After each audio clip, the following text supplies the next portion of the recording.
Mulai lagi.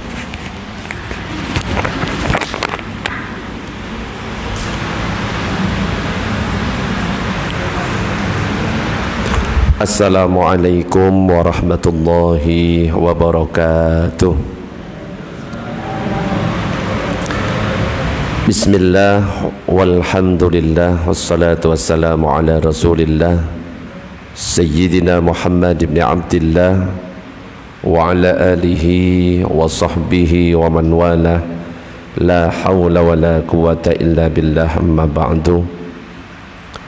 Nawayna at-ta'allum wa at-ta'lim wa at-tadhakkur wa at-tadhkir wal naf'a wal intifa' wal ifadata wal istifada wal hassa ala tamassuki bi kitabillahi wa sunnati rasulih wad du'a ila al-huda wad dalalata ala al-khair wa batigha wajhillah mardatihi wa qurbihi wa thawabihi subhanahu wa ta'ala ila hadratin nabiy al-mustafa Muhammadin sallallahu alaihi wasallam. Al-Fatihah. A'udzu billahi minasyaitonir rajim. Bismillahirrahmanirrahim. Alhamdulillahi rabbil alamin. Arrahmanir rahim. Maliki yaumiddin. Iyyaka na'budu wa iyyaka nasta'in. Ihdinas siratal mustaqim. Siratal ladzina an'amta 'alaihim ghairil maghdubi 'alaihim waladdallin. Amin. Para jemaah, Bapak Ibu yang dirahmati oleh Allah, alhamdulillah pada kesempatan malam ini kita masih diberikan kesehatan oleh Allah, masih diberikan kesempatan untuk bisa melaksanakan sholat maghrib berjamaah. Mudah-mudahan kita senantiasa diberikan kesehatan oleh Allah, mudah-mudahan juga diberikan keistiqomahan dalam ketaatan kepada Allah. Amin ya rabbal alamin. Para jemaah, Bapak Ibu yang dirahmati oleh Allah, pada kesempatan malam ini yang akan kita bahas adalah tentang kalau ada pertanyaan mana dalilnya. Kadang-kadang kita itu sering mendengar ketika kita mengamalkan sesuatu, misalkan tahlilan, ditanyakan dalilnya mana. Pernah nggak Bu ditanya seperti itu? Ngapain pakai tahlilan? Wong Nabi lo nggak pernah melakukan tahlilan. Pernah ditanya dalilnya mana? Ngapain pakai solawatan? Wong Nabi lo nggak pernah solawatan. Dalilnya mana?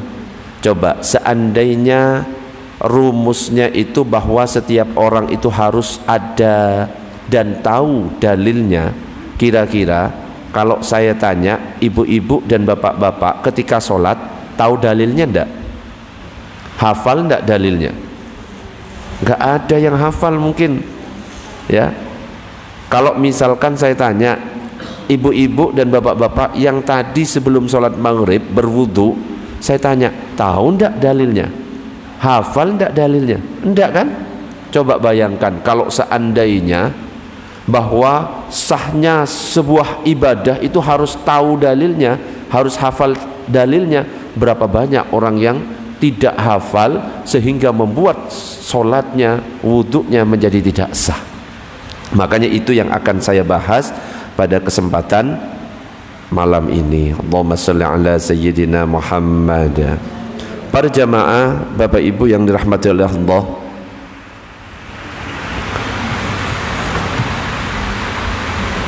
ini agak-agak macet gimana gitu.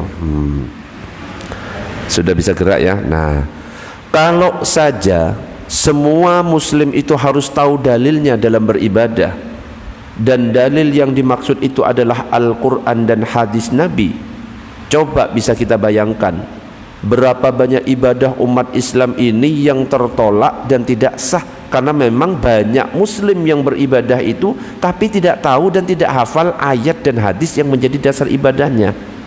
Contohnya yang tadi sempat saya tanyakan, Bapak Ibu hafal nggak dalil tentang cara sholat? Nggak hafal.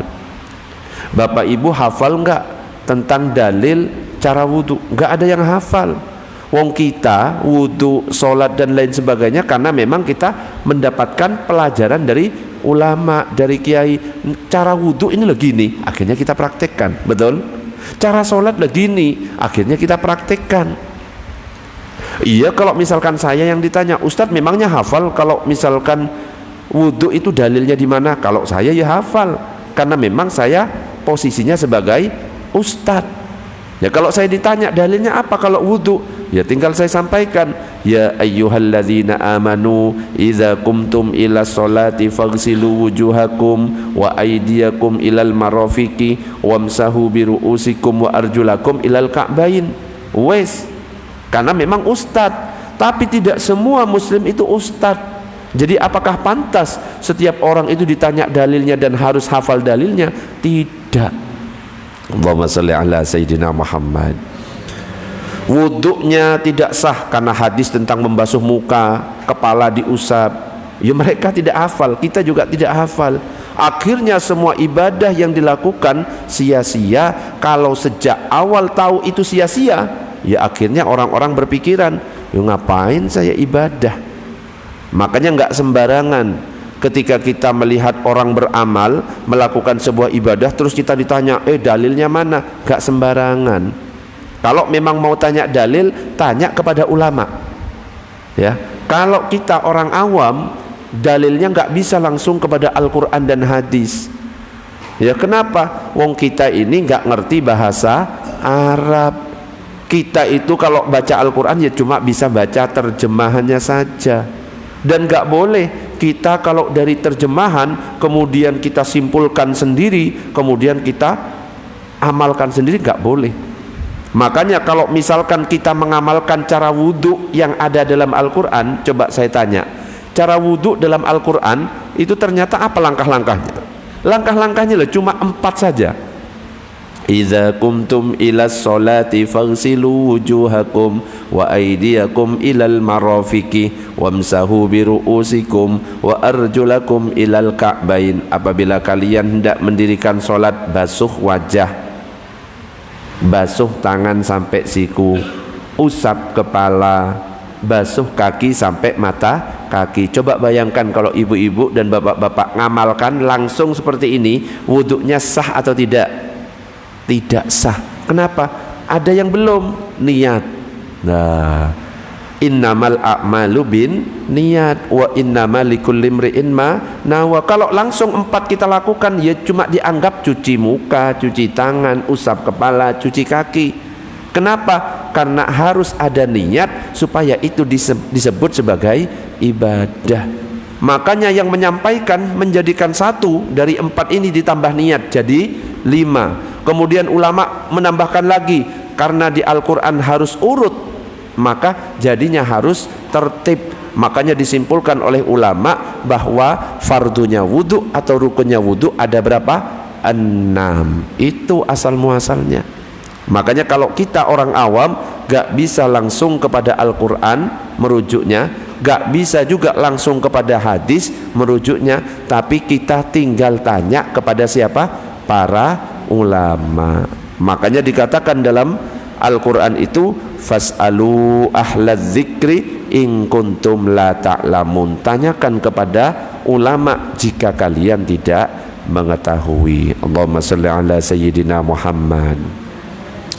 Lebih lagi, jika semua harus tahu dalil, karena beranggapan bahwa semua ibadah itu harus tahu dalilnya, bagaimana dan siapa yang akhirnya menunjang dan menjaga keseimbangan hidup ini? Bisa kita bayangkan siapa yang akhirnya menjadi arsitek yang mau menata gedung dan kota, jika para arsitek, para insinyurnya sibuk belajar dan menghafalkan dalil. Akhirnya ya sudah dibiarkan, gak ada yang mau menata kota, mau jadi insinyur, arsitek. Kenapa? Dia sibuk, takut ibadahnya gak sah gara-gara gak hafal dalil. Siapa juga yang mau jadi dokter, mau meriksa para santri, mau meriksa para guru, kalau dokternya juga sibuk, ya nggak mikiri resep-resep lagi, tapi mikirin dalil. Ya gara-gara ada pernyataan bahwa kalau kita beramal harus tahu dalilnya. Juga siapa yang mau mengurusi administrasi kependudukan, ya KTP, ya. Kalau misalkan lurahnya, PNS-nya, semuanya sibuk belajar dan menghafalkan dalil. Makanya nggak benar kalau misalkan ada orang yang setiap ibadah tiba-tiba langsung dalilnya mana, dalilnya mana. Itu salah sasaran. Kalau memang mau nanya dalil, tanyanya kepada siapa? Ulama. Kalau kepada orang awam nggak bisa apa-apa. Wes kita ini orang awam ya cukup sami'na wa ata'na kepada siapa? Para ulama. Siapa juga yang akan menjaga keamanan? Kalau polisinya, TNI-nya sibuk ngafalkan dalil Al-Quran dan hadis. Makanya nggak seperti itu, rumusnya itu nggak seperti itu, konsepnya nggak seperti itu. Tapi seperti apa konsepnya? Di dalam surat Ali Imran ayat 104 itu disebutkan, wal takum minkum ummatun yad'una ilal khairi wa ya'muruna bil ma'rufi wa yanhauna 'anil munkar wa ulaika humul muflihun. Dan hendaklah ada di antara kamu segolongan umat yang menyeru kepada kebajikan, menyuruh kepada yang ma'ruf, mencegah dari yang mungkar. Merekalah orang-orang yang beruntung. Jadi di sini ada kata ada di antara kamu. Pertanyaannya, semuanya atau sebagian? Sebagian. Jadi berbagi tugas. Ada yang tugasnya menyeru untuk amar ma'ruf nahi mungkar. Ada sebagian yang lain ya lakukan tugasnya masing-masing. Ada lagi dalam Al-Quran surat At-Taubah ayat 122 dikatakan, wa ma kanal mu'minuna liyanfiru kaffatan falawla nafara min kulli firqatin minhum ta'ifatun liyatafaqahu fid din waliyunziru qawmahum idza raja'u ilaihim la'allahum yahzarun. Tidak sepatutnya bagi mukminin itu pergi semuanya ke medan perang. Mengapa tidak pergi dari tiap-tiap golongan di antara mereka beberapa orang untuk memperdalam pengetahuan mereka tentang agama dan untuk memberi peringatan kepada kaumnya apabila mereka telah kembali kepadanya supaya mereka itu dapat menjaga diri. Ya, ketika ada perang saja disuruh berbagi tugas.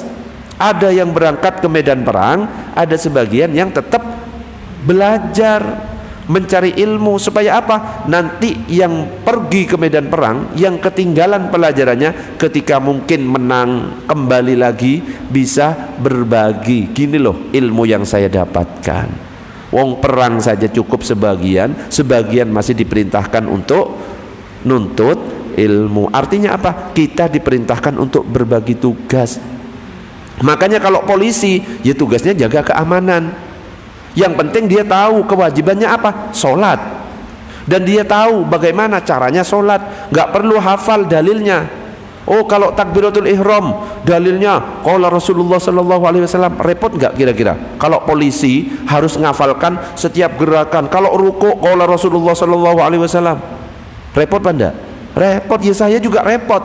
Ya, wong kadang-kadang saya lupa, kadang-kadang saya juga nggak hafal. Wudhu, oh membasuh wajah ini batasnya sampai sini. Qala Rasulullah sallallahu alaihi wasallam. Coba bayangkan. Makanya kalau ustadz wajar memperdalam masalah dalil. Lah kita yang ibu rumah tangga ya sudah kerjakan tugasnya sebagai ibu rumah tangga. Yang penting ngerti bahwa kewajibannya ya sholat. Kalau mau sholat ya wudhu. Kalau wudhu harus basuh ini, basuh ini, basuh ini. Kalau sholat ya takbiratul ihram, kemudian diakhiri dengan salam. Gak perlu sibuk ngafal dalil. Allahumma salli ala sayyidina Muhammad. Dan memang ya kita ya sedikit-sedikit ya harus tahu ya, meskipun gak harus hafal. Oh kayak gini, inilah alasannya ini. Tapi intinya dua ayat tadi, dan sebenarnya masih banyak ayat yang lainnya, itu sudah cukup menjadi bukti. Walaupun sebenarnya argumen logika yang di awal tadi, ya polisi coba disibukkan dengan dalil, ya keamanan ya rusak. PNS disibukkan dengan harus hafal dalil, ya administrasi kependudukan gak jalan. Presiden suruh ngafalkan dalil, coba bayangkan. Ya gak jalan negara ini. Menteri-menteri semuanya harus tahu dalilnya. Wah repot ya. Minimal ya tahu apa kewajibannya, bagaimana ringkasnya itu gimana.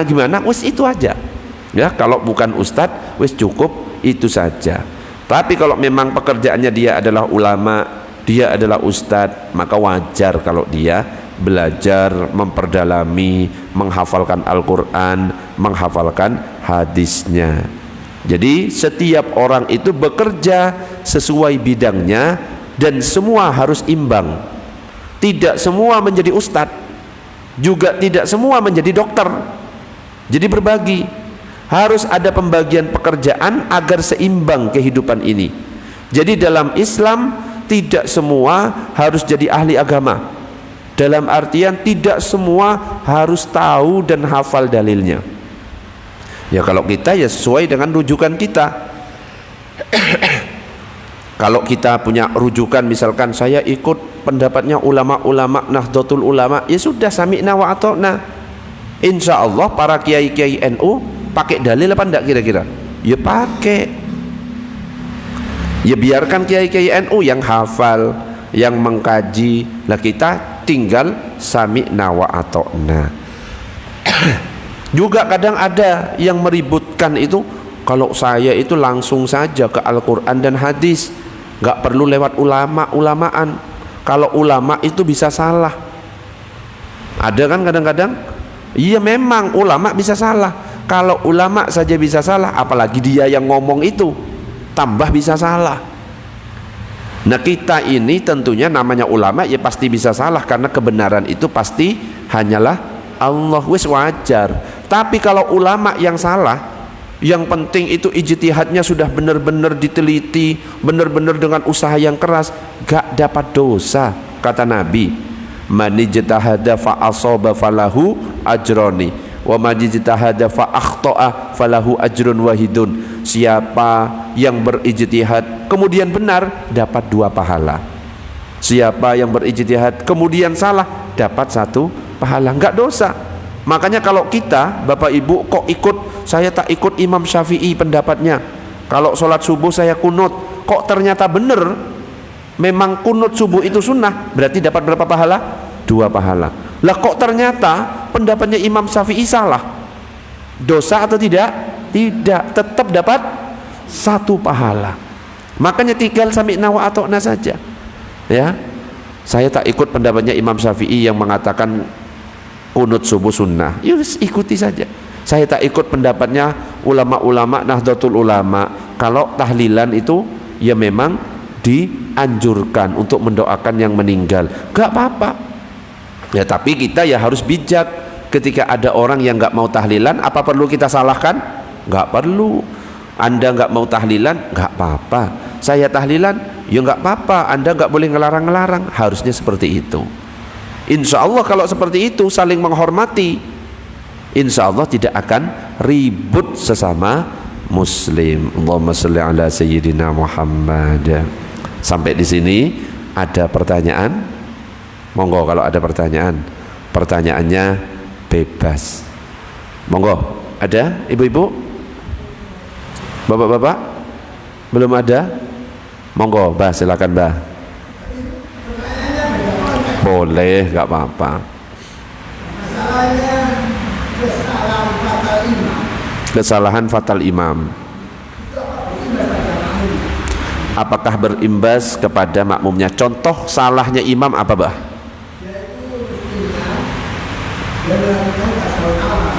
Nah,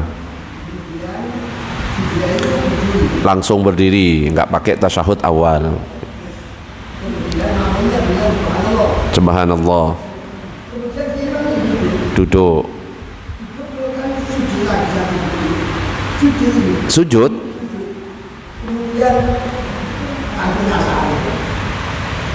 Oh, pakai sujud. Iya. Iya. Berarti harusnya dia tasyahud awal, dia berdiri. Di subhanallah. Subhanallah, dia duduk, sujud. Habis sujud duduk. Ya. Hukum sujud sahwi apa? Ya, oke, paham. Jadi ada lagi dua pertanyaan. Ya, 2 pertanyaan, nggih. Siap. Jadi bagaimana kalau seandainya imam itu melakukan kesalahan? Jadi kalau jadi imam milih imam itu pilih imam yang benar-benar alim, biar nggak terjadi seperti itu, ya. Karena kenapa? Kalau imam melakukan sesuatu yang membatalkan, makmum itu nggak boleh ikut. Seperti contohnya, ketika imam lupa tasyahud awal, imam yang jadi imam itu harus ngerti ilmunya. Ketika imam sudah tegak, meskipun disubhanallah oleh makmumnya sampai 1000 kali, paham? Subhanallah, subhanallah. Kalau imam sudah tegak, imam tidak boleh turun kalau sudah tegak. Makmum juga ngerti harusnya. Kalau ngelihat imam kok sudah tegak, nggak usah disubhanallah harusnya. Faham? Kenapa? Tahiyat awal itu hukumnya sunnah. Sunnahnya di sini kalau dalam mazhab Syafi'i sunnah aba'at. Kalau lupa tahiyat awal sudah kadung berdiri tegak, cukup nanti sebelum salam diganti sujud sahwi.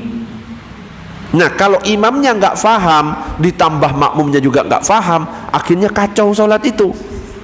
Yang imam sudah berdiri tegak, Allahu Akbar, harusnya kalau makmumnya ngelihat imam tegak, kan nggak usah disubhanallah, karena nggak boleh duduk. Makmumnya nggak ngerti, subhanallah. Yang subhanallah satu masjid, deredek imamnya, betul nggak? Deredek, imamnya bingung, kesalahanku apa? Dia akhirnya duduk karena nggak punya ilmu, dia sujud, udah nambah rukun, jadinya batal. Makmum yang tahu imam melakukan kayak gitu, langsung saya mufarokoh. Kok imamnya kayak gini? Nggak boleh diikuti sujud, ya. Kalau ikut sujud berarti nambah rukun. Kalau nambah rukun batal sholatnya. Loh Ustadz, wis kejadian, ulangi nanti sholatnya. Wis kejadian dah. Hah? Gak kelihatan. Ikut sujud lagi gitu. Ikut apanya yang ikut? Ngikut yang depan. Yang depan berarti sujud lagi. Kan imamnya tadi katanya duduk, kemudian sujud, tasyahud awal lagi. Berarti ngikut kayak gitu. Ini katanya Abah, iya Bah gitu Bah. Katanya Abah gitu. Coba Nizam praktek. Jadi gambaran deskripsi dari Abah ini gini. Agak situ aja nggak apa-apa biar ibu-ibu kelihatan. Nah, kan harusnya tasyahud awal, berarti kamu sujud. Gambarannya dari Abah gitu Bah ya. Dia harusnya tasyahud awal, dia berdiri tegak, betul? Allah, harusnya tasyahud awal kan? Di subhanallah. Nah, harusnya makmum kalau ngelihat imam sudah tegak, gak usah subhanallah. Seandainya subhanallah, imam itu seandainya disubhanallah oleh makmum, imam gak boleh duduk. Kenapa? Karena sudah tegak. Makmum kalau ngelihat imam gak duduk, makmum harus ikut berdiri. Tapi nanti sebelum salam sujud sahwi. Lah kejadiannya ternyata si imam ini duduk. Subhanallah, duduk,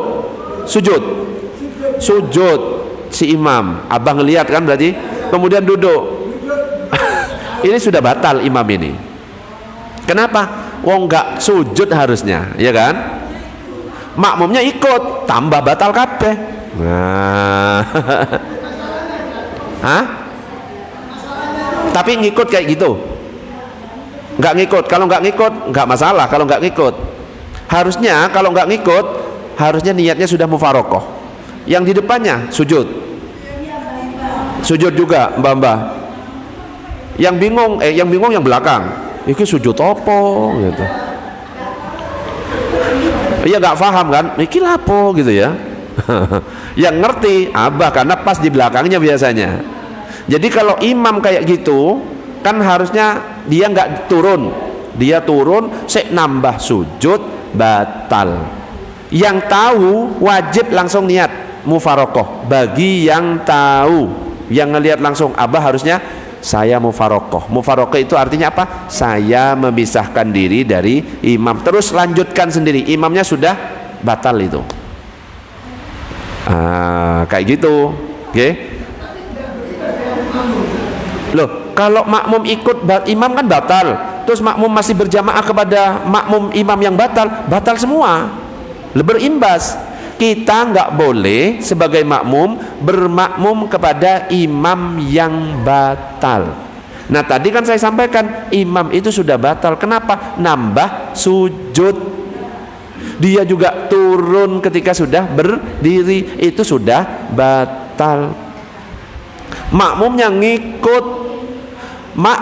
ngikut imam yang batal, ikut batal. Makanya nanti kodok. Nice. kecuali ibu-ibu ngelihat kesalahan langsung saya mufarokoh, gak perlu dikodok, sah itu. Ada yang niat mufarokoh?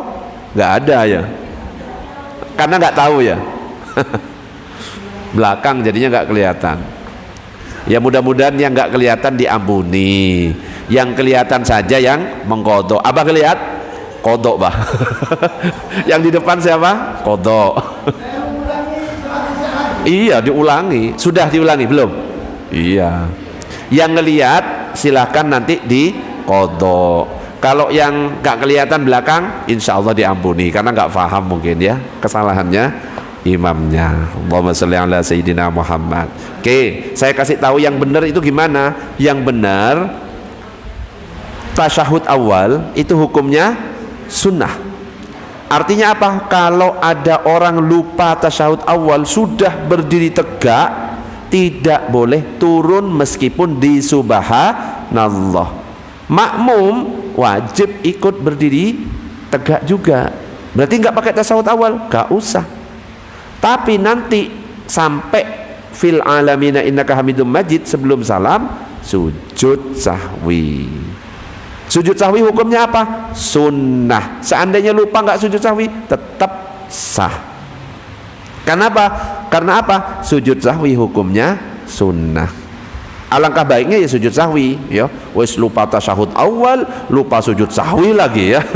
Wes lengkap. Sholat subuh.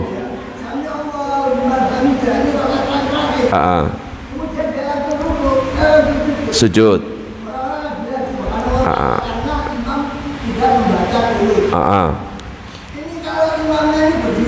Batal. Ya. Makanya milih imam harus pinter ya. Jadi sujud sahwi, kok sujud sahwi? Tadi apa bah? Kunut. Kunut itu sama dengan tasyahud awal. Kunut itu hukumnya sunnah abad. Kalau misalkan lupa imam sudah turun ke bawah. Nah, kalau tadi kan tasyahud awal sudah berdiri tegak, gak boleh turun. Begitu juga dengan kunut. Ketika sudah sujud ke bawah turun, gak boleh berdiri lagi. Contoh, Nizam minta tolong Zam. Contoh, harusnya kunut rukuk berarti subhana rabbiyal azimi wa bihamdi sami'allahu liman hamidah. Kalau belum nyentuh ke bawah masih boleh naik. Allah subhanallah boleh. Tapi kalau sudah Allah sudah banyak ke arah sujudnya, hu akbar subhanallah, tetap nggak boleh bangun. Ada yang kayak gitu bangun. Nah kalau nggak bangun teruskan dan sah. Nanti sebelum salam sujud sahwi. Ustadz imamnya nggak sujud sahwi. Imamnya kalau nggak sujud sahwi, ketika imam sudah salam assalamualaikum warahmatullah, assalamualaikum warahmatullah, makmumnya sujud sahwi meskipun imam nggak ikut, tapi nunggu salamnya imam selesai baru makmum subhanallah. Ustadz saya nggak sujud sahwi, tidak apa-apa karena sujud sahwi hukumnya sunnah. Itu Allahumma sholli ala sayyidina Muhammad. Loh kan jadi imam itu harus ngerti masalahnya ya, bukan karena sudah haji 5 kali terus jadi imam ya, bukan karena yang mendirikan musola atau masjid, bukan karena ketua takmir, bukan karena pembina masjid, bukan karena ketua RW, lurah, bukan, tapi yang punya ilmu. Supaya apa? Enggak terjadi seperti yang tadi. Allahumma sholli ala sayyidina Muhammad. Ada pertanyaan? Monggo silakan Bu. Waalaikumsalam warahmatullahi.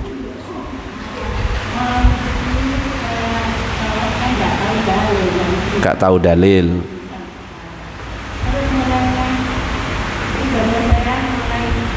kecil sampai sekarang itu gimana? Gimana, diterima apa enggak ya? Nah, itu kan. Oke. Ini contohnya, kalau misalkan kita dituntut hafal dalil. Contohnya ibu, saya lo enggak hafal Ustaz dalil. Dari kecil sampai sekarang cuma tahu caranya. Karena memang dalil itu tidak untuk semua orang, Bu. Jadi saya ini mengkritik orang yang dikit-dikit minta dalil. Dikit-dikit minta dalil itu tidak tepat. Kalau memang mau minta dalil kepada ahlinya, yaitu kepada para ulama. Kalau kepada kita para orang awam gak perlu hafal dalil, yang penting kita ngaji kepada kiai, kepada ustadz, kepada ulama yang nyampaikan caranya, kita praktek, cukup. Insya Allah sah kalau memang sesuai dengan syarat dan rukunnya. Allahumma shalli ala sayyidina Muhammad. Ada lagi pertanyaan? Monggo. Assalamualaikum warahmatullahi. Agak ngelamun.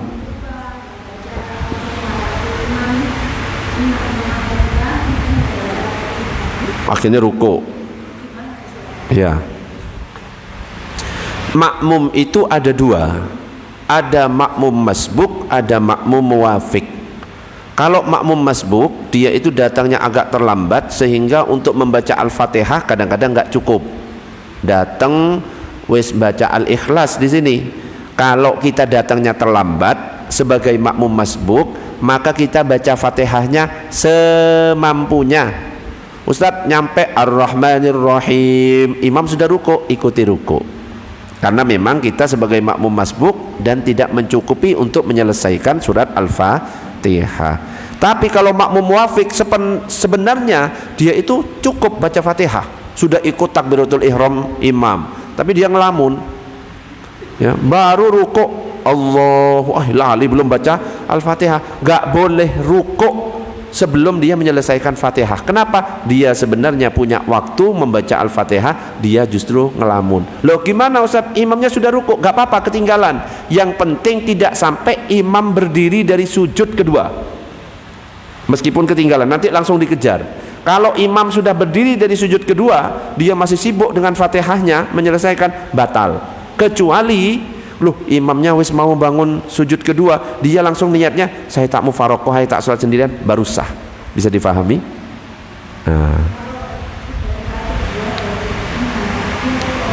Rokaat kedua baru ingat. Ya, rokaat kedua akhirnya ingat,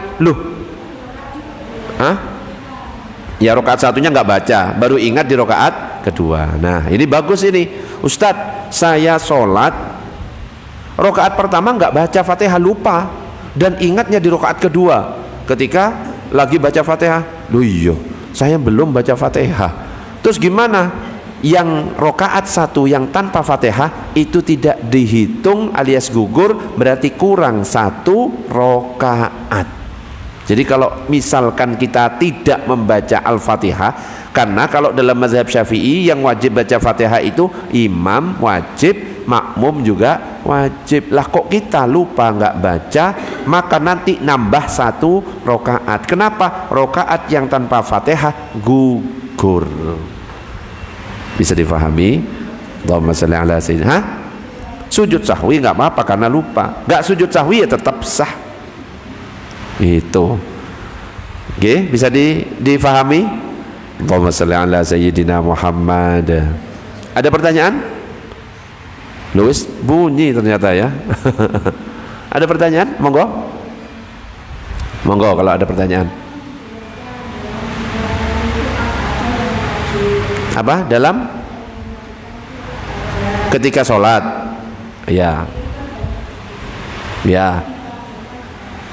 Apa saja ketika kita sholat yang wajib dan yang harus dibaca, misalkan ya, yang harus dibaca ketika kita sholat, yang pertama takbiratul ihram, itu harus diucapkan, bukan gerakan saja, harus lisan juga mengucapkan, minimal terdengar oleh telinga.